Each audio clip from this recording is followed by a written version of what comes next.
How are we all doing today? First off, I'd like to say Happy Father's Day to all the fathers out there, and start out with that. Alright, I'm running for governor for the state of Michigan, and a lot of people have asked me how I would change things, and my main goal is to bring accountability, integrity, and equality under the law for everyone in the state of Michigan.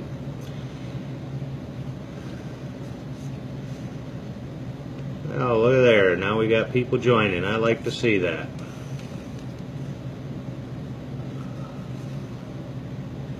And it is open for questions. If anybody wants to ask me a question, I will try to answer it best that I can. My main goal is to bring 500,000 jobs to the state of Michigan. Well, hello there, Mr. Jerry. So, and I believe by cutting our taxes and making people able to make more money in their checks, by cutting the taxes ought to bring jobs to the state of Michigan. I believe we should upgrade our schools. I'm nervous, so bear with me. Oh boy.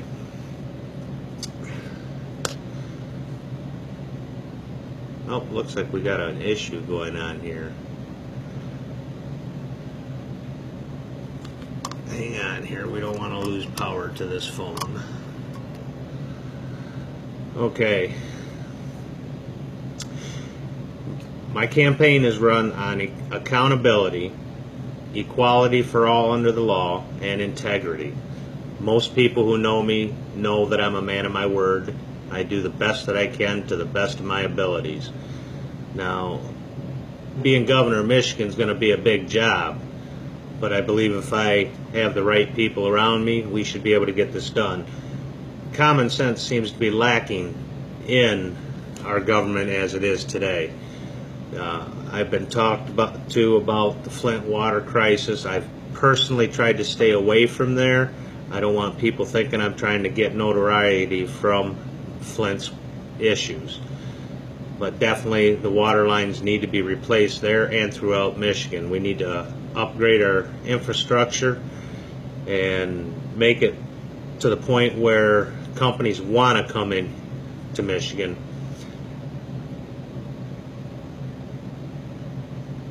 So a lot of our issues here are with our tax system in Michigan. It's complicated. It's well over 72,000 pages, and I shouldn't say nobody wants to, everybody's afraid to try to tackle the issue. I'm not afraid to tackle any of the issues. We need to get things done here in Michigan, and the only way to do it is to just do it. You know, the state brings in $125.9 billion on all its taxes combined. My plan is to cut $20 billion out of that taxes. I want to lower the income tax in Michigan, maybe eventually to eliminate the income tax altogether. We have companies, the corporate income tax, well, I don't want to call him Uncle Ricky anymore, but Governor Schleiger, he seems to be, in 2011, he set the corporate income tax at 6%. Well, you don't have all the businesses paying the 6% corporate income tax. You have mom and pop businesses paying the 6%, but you have the insurance companies paying 1.75%. You have banks paying a little over 0.25%. I'd like to lower the corporate income tax down to 3% and make sure all businesses are paying the same tax. Flatten it out so there's no issue. They know what they're going to pay when they come into Michigan, and that's still better than most of the other states in this nation. They're all up above 6%. But I figure if we lower it down to 3%, companies will want to come back to Michigan. They will stay in Michigan. And by also cutting the income tax, that'll put more money into the people's pockets. Now, that's part of the reason that's part of the reason for the cut in the taxes. That's $20 billion out of our tax revenue for the state and for the local governments. I've had people ask me how we could cut or I should say eliminate the property tax. Well, the property tax is most funding for the schools, but we have a state lottery that was created back in the 70s that was supposed to help fund our schools. Not as much of the funding for the state lottery goes to the schools that people think it does. They like to tell you it all goes to the schools, but it doesn't. So I'd like to change that and bring it more in line for helping fund our schools. Now, when I cut, or I should say eliminate the property taxes, you're going to have local governments jumping all over the place. So on day one, when I'm elected governor, I will enact a 50% cut to the property taxes to give those local governments time to adjust. There is so much misappropriation of our taxes, it's not even funny. You have all these issues popping up in the Detroit public schools right now because of a lack of accountability. You have embezzlement going on. They're using different terms for it, but it's still stealing from the people and from our children. Our sense of community has been lost, and we need to reinstill the sense of community. We have law enforcement out there that needs our support, but at the same time, there needs to be some accountability put in place there. What's this, Diane?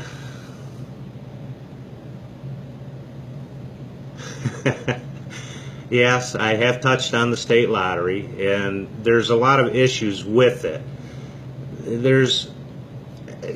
When you figure out how much money is actually coming in from the state lottery system, basically 5.5% of the state lottery money is going towards the schools. You ask the government about how much is going there, they'll tell you all of it. Well, that's not all true. They have 30% of it, between 20 and 30% of it's going to administrative costs. I don't think that needs to be that high. So yes, we will readjust the state lottery so that more money goes to the schools. After all, our children are our future, and we need to treat them like that.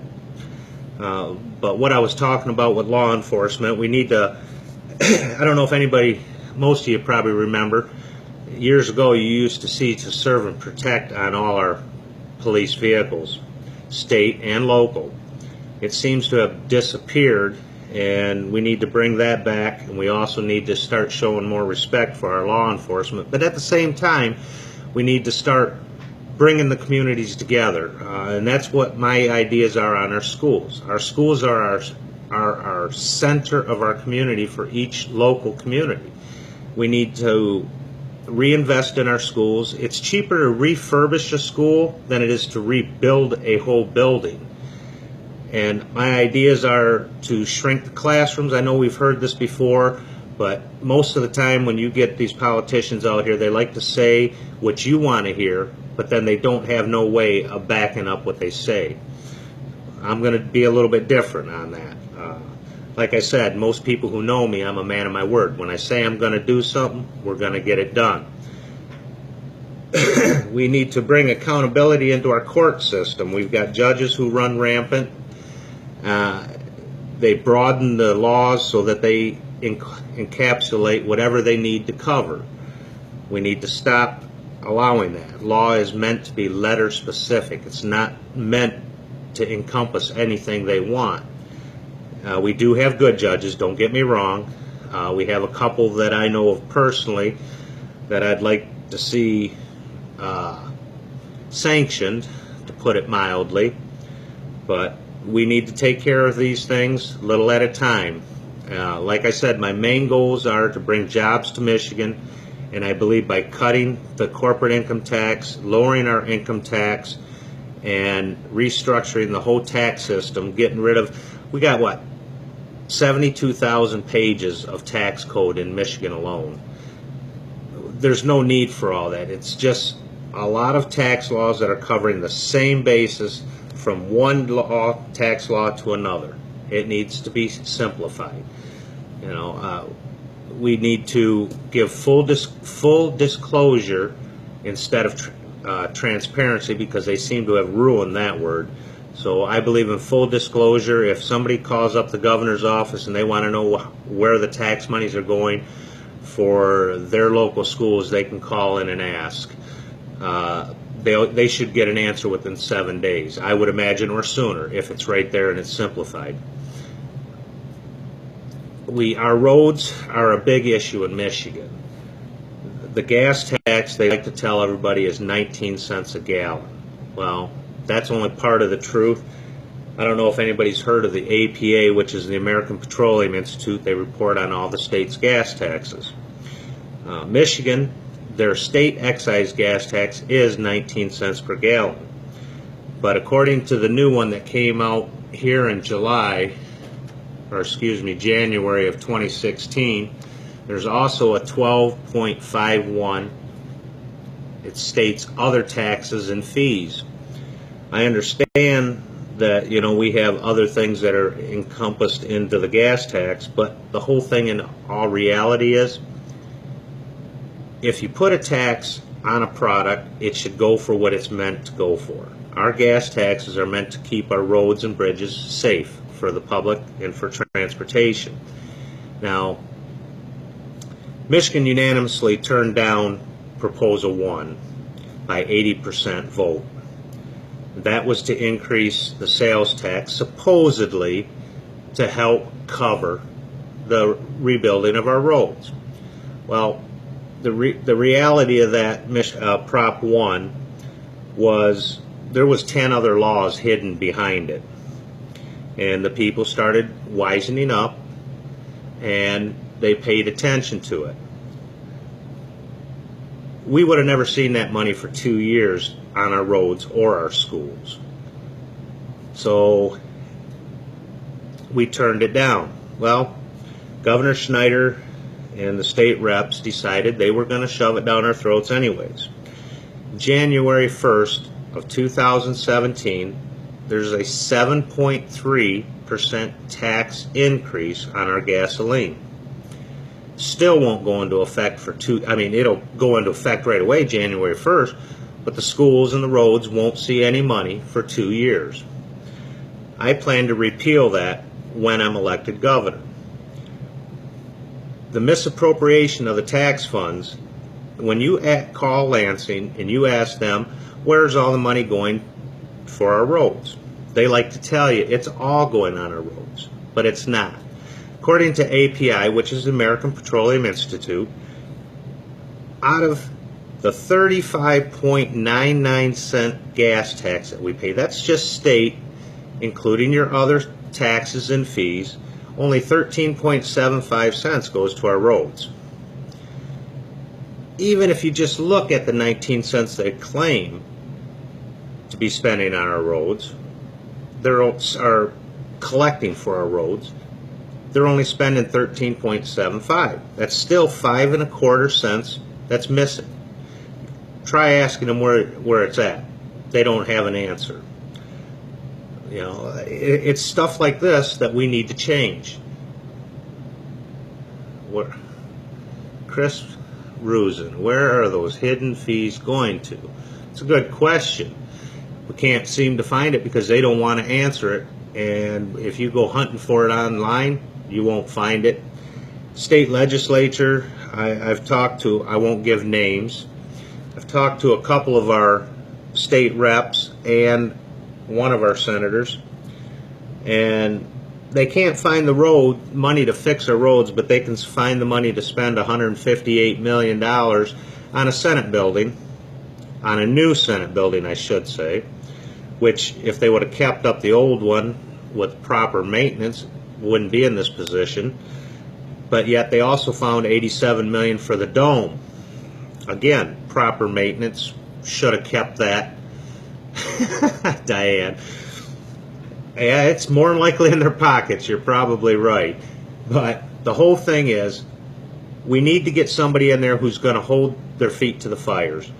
I mean, again, with the Flint, I know I'm bouncing all over. This is my first live feed, and we're going to try to do this every week at some point.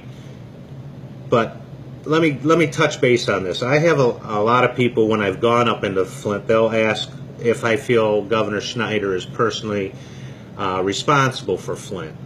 Well, here's how I think about it. You have 110 state reps, 38 senators, you have an attorney general by the name of Bill Schuette, you have a lieutenant governor by the name of Brian Calley, and you have Governor Schleiger. Any one of those people could have started something for Flint. Back in February of 2015, Governor Schneider's chief of staff came to him and brought up the attention of, Legionnaire's disease. Right then and there, the governor should have known something was going on. Should have investigated it. But instead they try covering it up and saying that the reports that they're getting from all kinds of agencies over there were wrong. Well, I don't see how anybody can say they didn't hear about it for a year. I mean, come on, if you're the governor of a state, you know what's going on in your state. If you don't, you're not listening to the people. So, in that aspect, I would think he should be held accountable for misconduct of office. Jerry seems to think there's a mutual thing going on here, that they feel like everybody's lining their pockets. Well, I kind of feel that way myself. It seems like once they get into office, they run around with their lobbyist friends and they decide, line up their jobs for after they get out of the government. But I think that needs to be stopped, but the only way to do it is from the governor's seat. People have asked me why I decided to run for governor and not start out small, state rep, senator. Well, the things that need to be taken care of in Michigan cannot specifically be done from those positions. Let me explain why I say that. In order for a state rep to get a major job done like we need here in Michigan, he has to get 2/3 or 3/4, I should say, of the state reps to listen to him and agree. Okay, so he manages that. When he gets that done, then he's got to go to the Senate and get 3/4 of the Senate to agree with it. He manages to do that, so he's got the State House and the Senate agreeing with him. Well, the guy upstairs there, the governor, he could turn around and veto it, and it stops right there. As governor, I can force certain things to be done. If the Senate and the state reps don't agree with me, there's you, the people, who actually have all the power. One of the main things I'm going to do to bring into Michigan to help with the accountability is these elected officials aren't listening to the people. They'll sit there and let you talk, but it goes in one ear and out the other. Gary, the governor is partially to blame, but the mayor and the others in charge of Flint are more responsible and should be charged just so. You got to realize, Gary, that Darnell Early, who was the emergency manager of Flint, was answering specifically to the governor's office. He didn't do anything on his own without approval from the office. The sad part of it is, when he resigned from being the emergency manager of Flint, they sent him down to DPS. Well, you see where the schools are there, but they were in bad shape to begin with. I won't blame that one completely on him, but there's no accountability there. What I would like to do, Antonin Scalia was one of the greatest Supreme Court judges that I know of. He was fair, and he answered to the people, even though he was a Supreme Court justice. In 2005, he wrote an opinion of the People's Grand Jury, which in old law it was called the Common Law Grand Jury. Well, the People's Grand Jury, he noted in his opinion, was a fourth branch of the government. It belongs to the people under no control other than the people. I'd like to bring back the Common Law Grand Jury, or the People's Grand Jury. I'd like to see 83 of them, one in each county in the main courthouse, where if you have an issue with the judge, it doesn't go in front of the Judicial Tenure Committee. It goes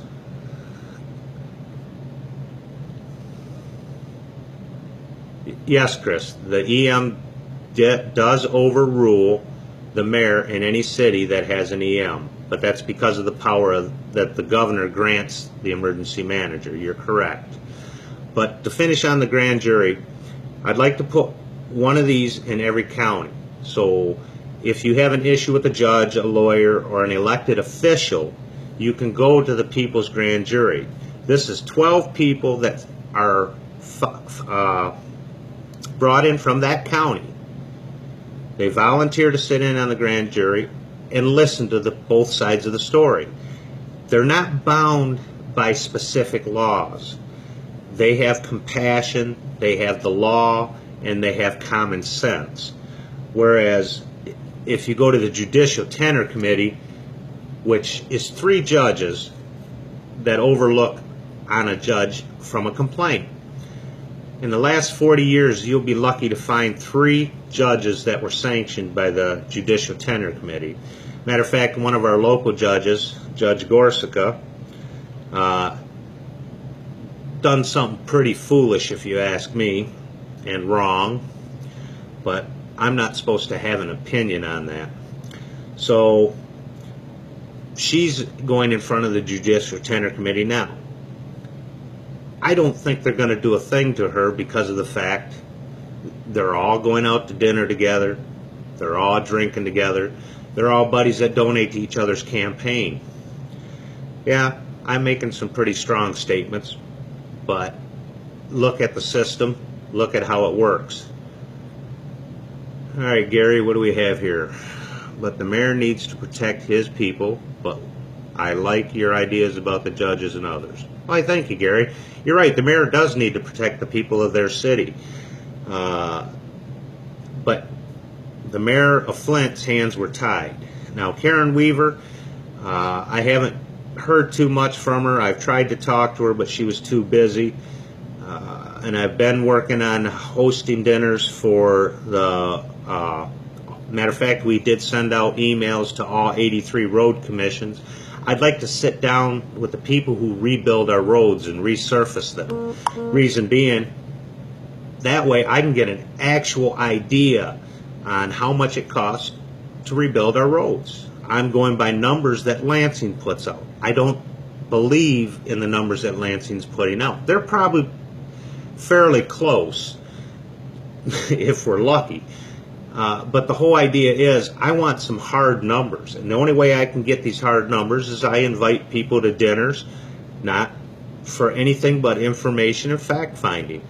I'm working on teachers. I'd like to get together with the teachers and find out their opinions on my school reforms. I have a good tax reform program, and I believe, out of all reality, it'll save 80% of the people in Michigan money. It'll put more money in your pockets. But at the same time, we'll balance the budget. It's because we're going to get away from the misappropriation of our taxes and the slush funds. You realize the Senate passed an ice cream week on our tax dollars. This is getting carried away. And the only way to put a stop to it is bring somebody in there who's not afraid to crack a couple eggs, because we're going to shake up Lansing. And I'll tell you this, when I get elected in there, the people in Lansing already don't like me. They keep telling me I'm going to change too many things too fast, and they don't like it because I'm shaking up the system. Okay? What we're going to do in Michigan, other governors, I guarantee you, will take notice. Washington will notice what we're doing in Michigan. We're not going to sit back and take whatever they want to dish out. It is up to the people of Michigan to do what's right. If we feel like we're being overtaxed, we go to the Capitol and we straighten it out. By go to the Capitol, I mean elect people who are similar to me, not your career politicians. They are in bed with all the lobbyists, and if any of them want to tell me no, I'll call them a liar to their face. That's plain and simple. We need to take action. The only way we're going to do this is elect people like me. Doesn't necessarily mean that you have to elect me, but find people who want to run for office that are common folk, not these career politicians.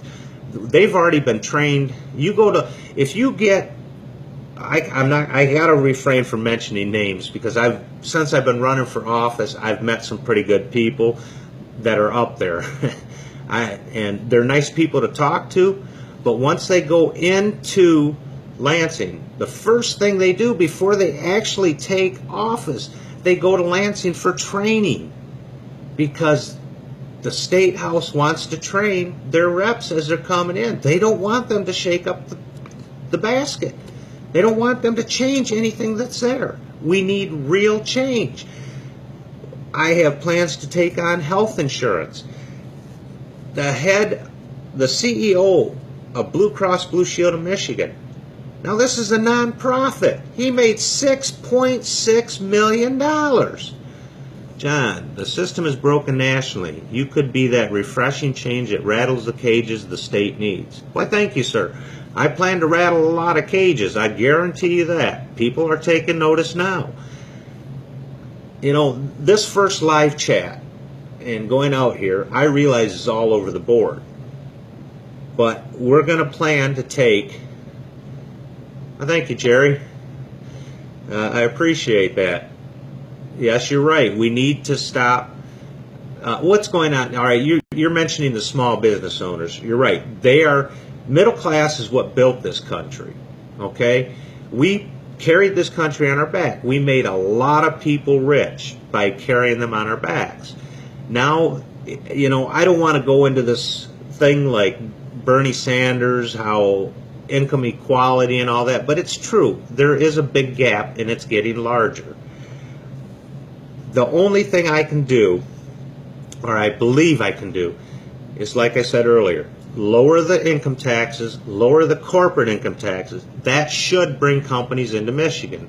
If I have to go out there and start talking to companies all over the United States, I will. I'm not going to fly. I'm sorry. I will drive to these other states. I have a fear of flying, so I'm not going to fly. But I'll drive to these other companies in other states, and I will talk to them and bring them to Michigan. I mean, anybody who's going to pay lower taxes in a state like Michigan, I mean, come on, we have 4 wonderful seasons. It gets a little chilly here, but either way, we have 4 seasons. You know, I'd like to bring them north of 46. We need to help the people up north. They seem to be getting forgotten every time there's an election. So the whole thing is, we need to cut taxes, lower our health insurance, redo this whole auto insurance thing. This is getting out of control. You know, these insurance companies are making money hand over fist because of it being mandatory. Okay? I agree with the mandatory health, but it should be affordable. That's the whole thing. Obamacare, it's a failure. It's helped people, yes. It's opened doors, but that's only because of the pre-existing clauses in it. But in November, Obamacare, it's going up 20%. Again, January 1st, our gas tax is going up 7.3 cents. The gas tax. They want to bring the diesel tax up with the gas tax. Okay, so diesel's going up 11.3%. So this is the whole reason why we need to get somebody in there with some common sense who will actually listen to the people.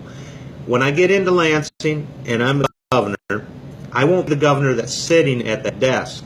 I'm going to be traveling around the state of Michigan. And that means up in the UP, the northern Michigan, all over Michigan. I want to know what the people of Michigan actually feel needs to be done.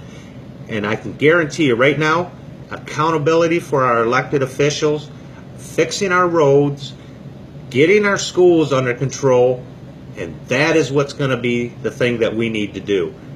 Right now, our schools in Michigan are ranked number 39 out of the nation.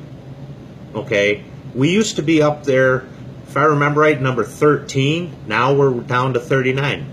In 2 years, we're projected to be at 41. Common Core doesn't work. It binds the hands of our teachers for their creativity to teach our kids. This needs to change. John, when is your next chat scheduled? And can you have a place that can replay this discussion? I got here late. Your stances are simple and to the point. I like it. Thank you, John. We're going to try to do this every week. Again, I realize I'm running a little longer than I scheduled, but we're going to try to do this once a week. We're going to set it up in the evenings so that people can come home from work and still, if they want to ask me questions when I go live, I'm here for them. The main thing is, I'm going to repost this on Facebook if it doesn't post. I don't quite know how this works, but I'm figuring it out as I go. I have cards like this we're passing out all over Michigan. I have 70,000 of these already out there. We have 10,000 of a newer card out there, and I'm working on gaining some volunteers. Anybody who wants to volunteer, go to the website. You can Google my name, and it'll take you right to my website if you click on it. Go on there. There's a contact page. You can. I have people who donate $3, $4, $5 every month on a recurring basis, which really helps out for the printing costs and for travel. But go to the website, SchleigerForGovernor2018.com. There's a contact page on there. There's donate buttons almost on all the pages. Go on there, submit your information. If you want to volunteer, I'm looking for volunteers in all 83 counties. We're getting ready here, I'm hoping in July, to go out and gather signatures from all the counties. Lansing messed with me when I tried this originally. They changed the petition on me, which nullified almost 5,000 signatures. Yes, John, that's very good. You do have the website there, SchleigerForGovernor2018.com. It's simple. If you really believe that we need some common people in office, vote the common people in. Stay away from the incumbents. They're going to lie to you. They may say they're not going to lie to you, but just look at what they've done. I support Shane Hernandez, which is a state guy running up in Port Huron up there for 83rd District. He's a wonderful guy. He believes in the people. I support people like that. He's never been in office. He has some great ideas, and anybody that I see that is a first-time runner for office that has never been in office, I will sit down and listen to them. If they have good stances and they believe in fighting for the people, I'm going to stand behind them. We have another one here in 46th District, David Lillis. Never been in office. He's ran a couple of times, but he wants to listen to the people, so I am standing behind him. We're holding fundraisers, which we're going to be starting to kicking off more fundraisers, but we need places to gather and people to speak to. So anybody wants to schedule a fundraiser anywhere, get a hold of me through the website. You got my phone number on Facebook. I'll answer to the phone. We'll set up anything you want to set. If there's 5 or 500 people that want to hear me speak, set up an appointment. I'll come up there to you. I don't care where you're at in Michigan. I will come up and speak to your group. I've talked to the Tea Parties. I've talked to the Michigan Militia. I've talked to veterans. I've talked to the health insurance doesn't like me because I'm trying to force them to cut it 50%. I mean, that's ridiculous. Average cost for health insurance. What, $1,200 a month for a family of four, $1,000 to $1,200 a month. It shouldn't be no more than $500 a month, including pre-existing. I understand some people cost more on health insurance than others, but again, if it's mandatory, it should be affordable. That's what I'm all about. But I'm gonna get off here, and I'm gonna schedule ahead of time. Right now, I will repost on Facebook and Twitter and Tumblr when and what time these will be. But tentatively right now, I'm going to try to do this every Sunday, and I'm going to schedule. I've seen how I've had quite a few people on here. I'll schedule it for an hour from now on. But we'll try to schedule it around 8 p.m. to 9 p.m. on Sunday evenings. So if you want to join, I'm here to listen, and I will answer any of the questions that you throw at me the best that I can. If I don't have an answer, I will find the answer, and I will get back to you. So you all enjoy your evening, and again, happy Father's Day to you fathers out there. And this has been wonderful, and thank you for joining me on this live chat. Have a good evening.